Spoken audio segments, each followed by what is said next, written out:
The stock of the day is brought to you by IG, Australia's #1 CFD provider. Trade over 17,000 markets with extended trading hours on key US shares and competitive spreads, all on an award-winning platform. Get started at IG.com. Let's crack on, and if we can go to the stock of the day. So hopefully you've got a chart there, which is Macquarie Group. Now there's heaps to talk about with Macquarie, always is. The news peg today though is there was a fine that Macquarie had imposed upon it, which was back in December, I believe. It's been ordered by a court now to pay that money, which is $35 million for misleading conduct. The court found that the firm misreported short sales between late 2009 and early 2024.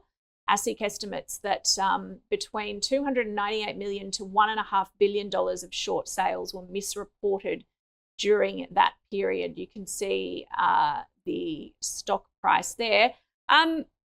David, any thoughts on Macquarie, whether it's this news or just more generally? I mean, there's a lot of acquisitions. They've had some senior leadership changes, etc. So lots to talk about. Yeah, well, I think, a $35 million fine for Macquarie is a drop in the bucket, really. They'll find that down the back of the couch somewhere. Yep. For a $71 billion company. It's still, not good, of course, but again, not having much of an impact. The share price is up today, actually. So certainly that news is not having an impact on the share price. It has come down. I did bring, I haven't got a chart actually, but there's a chart anyway. I didn't get a chart done in time for this, but you can see where it is right now at 195. That's a good support level down here. That previous low back in November, that's about 190.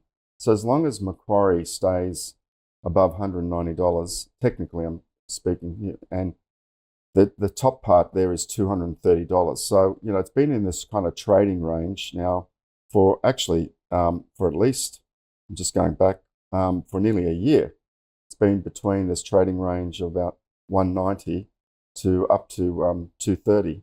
So, right now, I mean, I wouldn't be buying it personally. I'd be holding it. If you've got the stock, it'd be a hold as far as I'm concerned.